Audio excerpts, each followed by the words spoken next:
आपको ऐसा लगता है कि आप अपनी फैमिली को हेल्दी सैलेड्स, पालक पनीर, भिंडी फ्राई खिला रहे हो, लेकिन रियलिटी ये है कि रोज उनकी प्लेट में थोड़ी थोड़ी पॉइजन भी जा रही है। क्योंकि फाइंडिंग्स ये कहती हैं कि इंडिया में मिलने वाली कॉमन सब्जियों में भी परमिसिबल लिमिट से ज़्यादा पेस्टिसाइड है। और सबसे ज़्यादा डेंजरस बात पता क्या है?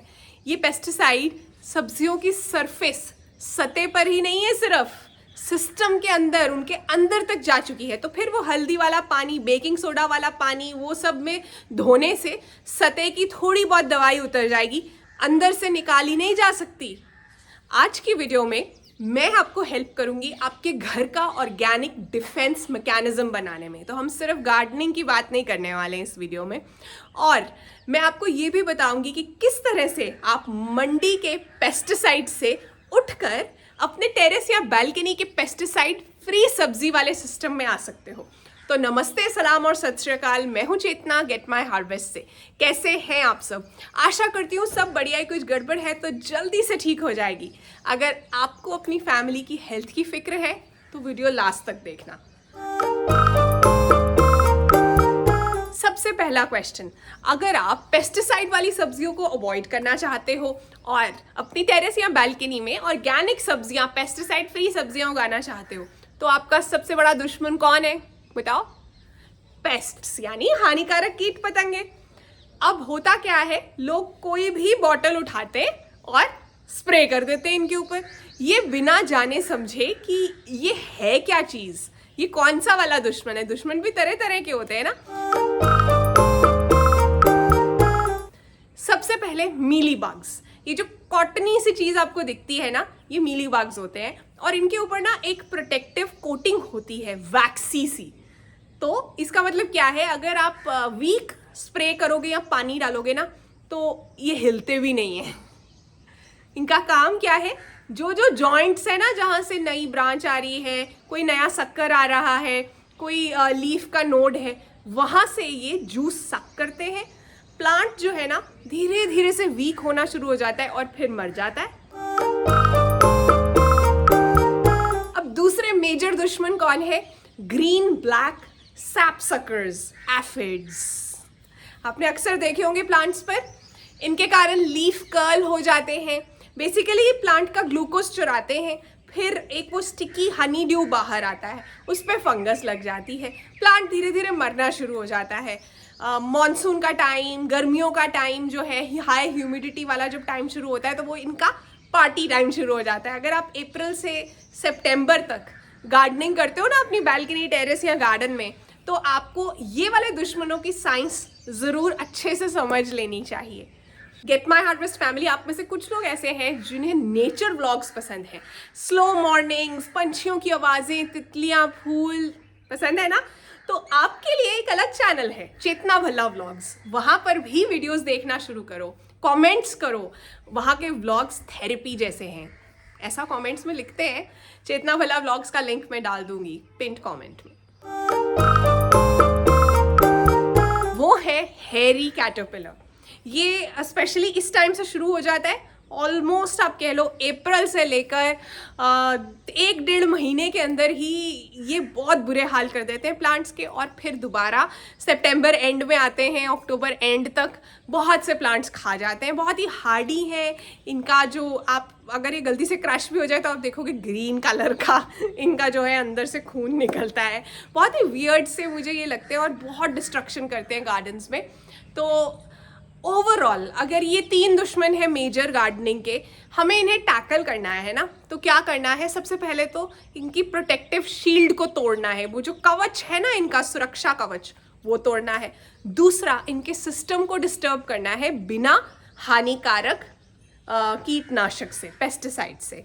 तो मतलब इनकी ब्रीडिंग को रोकना है, नए वाले प्रोड्यूस ना हो, कुछ भी ऐसा करना है। तो फिर चलते हैं मेरी बायो पेस्टिसाइड लैब में। वीडियो अभी देखते रहना, क्योंकि न्यूक्लियर ऑप्शन तो अभी आपने देखी ही नहीं। तो सबसे पहला है नीम ऑयल एमल्शन। मैं अक्सर कहती रहती हूँ, नीम के तेल का स्प्रे, नीम के तेल का स्प्रे। जैविक खेती में, ऑर्गेनिक गार्डनिंग में नीम ऑयल का बहुत रोल है। नीम ऑयल ऑलमोस्ट 200 स्पीशीज से ज़्यादा पेस्ट्स के हार्मोन्स को डिसरप्ट करता है, मतलब ख़राब कर देता है। वो रिप्रोड्यूस नहीं कर पाते, बहुत बार मर जाते हैं, डिस्करेज हो जाते हैं आपके प्लांट्स से। लेकिन एक ट्रैप है, नीम का तेल पानी में आप सीधा मिक्स नहीं कर सकते। आपको किसी चीज़ की ज़रूरत होती है, वो ज़रूरत पूरी करता है साबुन। तो 5 ml नीम ऑयल 1 लीटर गुनगुने पानी में प्रेफरेबली, साथ में 3-4 ड्रॉप्स लिक्विड सोप, शैम्पू कुछ भी डाल सकते हो। जब आप ये डाल के मिक्स करते हो अच्छे से, फिर उसको स्प्रे करते हो अर्ली मॉर्निंग या शाम में, तेज़ धूप के अंदर नहीं, तो प्लांट्स के ऊपर एक प्रोटेक्टिव कवच बन जाती है, यानी BSF बॉर्डर सिक्योरिटी फोर्स। हर 15 से 20 दिन में आपको प्रिवेंटिव स्प्रे करना ही करना है। आपको कीड़े नज़र आ रहे हैं नहीं आ रहे हैं, आपको ये स्प्रे करना है। बस ये मान के चलना है कि ये वाला जो स्प्रे है ये 15 से 20 दिन में आप करोगे तो क्या होगा, जैसे एफिड्स और मीलीबग्स हैं, इनके ऊपर भी जब आप करोगे तो इनका जो है ब्रीदिंग रुक जाती है, इनको घुटन होनी शुरू हो जाती है, फिर ये मर जाते हैं। क्योंकि ये एक जैविक ऑप्शन है, ऑर्गेनिक ऑप्शन है, बहुत ज़्यादा स्ट्रॉन्ग वाली ऑप्शन नहीं है। तो आपको हो सकता है कि जब आप किसी चीज़ को ट्रीट कर रहे हो इसके साथ, प्रिवेंटिव नहीं, केयर कर रहे हो, बाद में प्रॉब्लम को ठीक कर रहे हो, तो आपको हर हफ्ते या हर 3-4 दिन के गैप पे ये स्प्रे करना पड़ सकता है। और क्या इसे स्प्रे करने के बाद वॉश करना है? हाँ, बेटर है। जब आप अगले दिन प्लांट्स को पानी दो तो एक बार वॉश भी कर दो। अभी नेक्स्ट है एंटी फंगल स्प्रे, जो आपको अक्सर अपने स्पेशली वाइन वाले प्लांट्स पर, गर्मियों की सब्जियों की जो बेलें हैं उन पर वाइट पाउडरी सा दिखता है, पाउडरी मिल्ड्यू होता है, ऐसा लगता है किसी ने चौक फेंक दिया है, फिर पौधा धीरे धीरे से कमज़ोर होना शुरू हो जाता है। उसके लिए आपको खट्टी छाछ जो है ना, 3 से 4 दिन पुरानी, वो यूज़ करनी है। 1 पार्ट छाछ तो 10 पार्ट पानी। अब 1 पार्ट छाछ का आपका कितना है, जैसे कि ये छाछ है मेरी जो कि 3 दिन पुरानी है और ये 1 पार्ट है, तो ऐसे ही 10 पार्ट पानी में डाइल्यूट करना है और फिर स्प्रे कर देना है पाउडरी मिल्ड्यू के ऊपर। क्या होता है कि छाछ के अंदर ना लैक्टोबैसिलस है बैक्टीरिया, वो फंगस को न्यूट्रलाइज कर देते हैं। इतना लो pH हो जाता है कि फंगस स्पोर्स जो है वो सरवाइव ही नहीं कर पाते हैं, प्लांट हेल्दी हो जाता है। लेकिन हो सकता है आपको ऑल्टरनेट डेज पे, मतलब आज किया है तो कल का दिन छोड़ दो, परसों फिर स्प्रे करना पड़े, जब तक कि प्रॉब्लम खत्म ना हो जाए। बिल्कुल फ्री है ये करना और बहुत इफेक्टिव है। अब तीसरा ऑप्शन, जब हाथ से बाहर निकल गई है प्रॉब्लम, बहुत ज़्यादा प्रॉब्लम है, नई ग्रोथ भी ब्लैक आ रही है, पेस्ट अटैक ज़्यादा है और बहुत ज़्यादा लीफ माइनर्स हैं, तो फिर लास्ट ऑप्शन यूज़ करनी है। हमारा लास्ट शस्त्र जो है वो है न्यूक्लियर अटैक। उस पर क्या है, गार्लिक चिली स्प्रे। देखो, गार्लिक में एलिसिन होता है, चिली में कैप्साइसिन होता है। ये कंपाउंड्स मिलकर आपके पेस्ट के नर्वस सिस्टम को बहुत बुरी तरह से इरिटेट कर देते हैं और पेस्ट प्लांट छोड़ने पर मजबूर हो जाता है। बहुत बार छोड़ने से पहले ही उसे दम तोड़ना पड़ता है। तो आपको इन्हें मिक्स करना है और प्लांट के ऊपर अंडर साइड पे अच्छे से स्प्रे करना है। ये ध्यान रखना है कि आज आप नीम के तेल का स्प्रे कर रहे हो तो एक दिन छोड़कर ही ये वाला स्प्रे करना। अब जहां तक बात आती है हेयरी कैटरपिलर की, इनके लिए ना बेस्ट मेथड है हैंड पिकिंग। लेकिन हैंड पिकिंग मतलब हाथों से पिकिंग नहीं, कोई ग्लव्स पहनो या हाथों पे कोई कवर चढ़ा लो, इस तरह से आपको पिक करने हैं।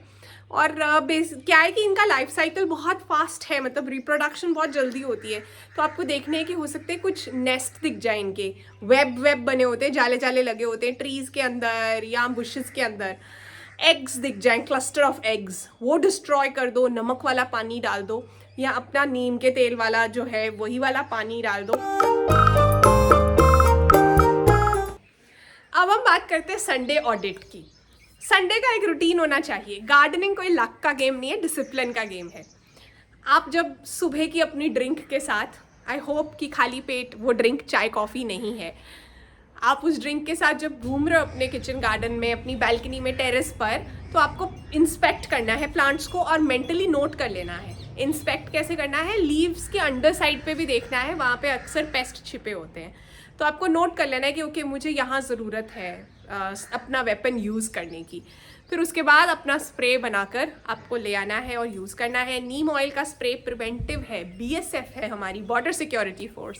स्पेशली नई ग्रोथ हो रही है जहाँ जहाँ, वहाँ तो आप हर 15-20 दिन में स्प्रे करते ही रहो ताकि गड़बड़ होगी नहीं। फिर तीसरी चीज़ ये है कि प्लांट्स की इम्यूनिटी भी बनाओ। हर वक्त आप ये कितने स्प्रे करते रहोगे ना, प्लांट की इम्यूनिटी कैसे बनती है? मेरे जो पॉटिंग मिक्स मैं बताती हूँ ना, उस तरह से यूज़ करो और घर में कंपोस्ट बनानी शुरू करो अगर नहीं बना रहे हो। गेम चेंजर है। आप खुद सोच लो, हमारी डाइट कैसी है, आपकी मेरी, वो डिटर्मिन करता है ना कि हमें बीमारियां कितनी जल्दी कितनी फ्रीक्वेंटली लगती हैं। अगर हमारी खुराक ही ख़राब है तो फिर उसके बाद तो हम घरेलू नुस्खे यूज़ करते ही रहेंगे, कभी कोल्ड के लिए, कभी कफ के लिए, कभी और फीवर आ गया, ये सब प्रॉब्लम्स के लिए। उसी तरह से प्लांट्स का अगर खाना अच्छा है ना, खाना सॉइल से मिलेगा, सॉइल हेल्दी होना चाहिए। पुराने सॉइल को कैसे रिवाइव करना है, क्या क्या मिक्स करना है, वीडियो है, डाल दूंगी मैं। प्लस कॉम्पोस्ट कैसे बनानी है, मास्टर क्लास वीडियो है। टाइम निकाल कर अच्छे से बैठकर शांति से सुनो, नोट्स बनाओ और घर पे कॉम्पोस्ट बनानी शुरू करो। अगर नेक्स्ट वीडियो में शाउट आउट चाहिए तो आपको लिखना है कि ये मैं क्या हार्वेस्ट कर रही हूँ, साथ में अपना नाम और शहर भी लिखना है। स्क्रीन पर कुछ नाम आ रहे हैं जिन्होंने पिछले वीडियो से करेक्ट आंसर दिया, Bryophyllum, mother of thousands. Video काम का लगा तो बस फिर आपका काम शुरू है। देखो, मेरे को जो जो पता था मैंने आपको बता दिया है, आपके प्लांट्स का ऑर्गेनिक डिफेंस मैकेनिज्म स्ट्रॉन्ग करने के बारे में। अब आपको क्या करना है, चक्कर काटना है, प्लांट्स को एग्जामिन करना है और फिर देखना है कि कहाँ कहाँ हमारे शस्त्र यानी वेपन्स चलाने की ज़रूरत है। एक बात मैं सोच रही थी और सोचा आपके साथ भी मैं शेयर करूँ ये बात। कई बार ऐसा लगता है ना लाइफ में कि यार लाइफ अनफेयर है, वो मुझसे जो है नीचे है, स्किल में, टैलेंट में, हार्ड वर्क में, उसने अचीव ही क्या किया है लेकिन उसको ज़्यादा मिल रहा है, सिफारिश से मिल रहा है। उसके पापा जो है उस कंपनी के ओनर हैं, ओनर को जानते हैं। बहुत सी ऐसी बातें मन में आती होंगी ना। एक बात याद रखना, if you expect the world to be fair to you just because you are fair to the world, then you are a fool. कैसे? मैंने शेर को नहीं खाया इसलिए शेर भी मुझे ना खाए, ऐसे होता है कभी? ये दुनिया है। Life is unfair and life is beautiful. पहला फैक्ट दूसरे फैक्ट को कैंसिल नहीं कर सकता। आपको कोशिश करते रहना होता है और जो हीरा होता है ना वो अल्टीमेटली चमकता ही है सूनर और लेटर। सिफारिश वाले थोड़ी जल्दी आगे निकल जाते हैं, जो अपने बलबूते पर कर रहे होते हैं वो जो है थोड़ा टाइम ले लेते हैं, लेकिन अल्टीमेटली जो है ना हो जाता है। इसलिए दिल नहीं छोड़ना है, हिम्मत नहीं हारनी है। और इस वीडियो को अपने व्हाट्सएप स्टेटस पर शेयर करना है। गेट माई हार्वेस्ट परिवार का हिस्सा बने रहने के लिए दिल से थैंक यू। Bye bye.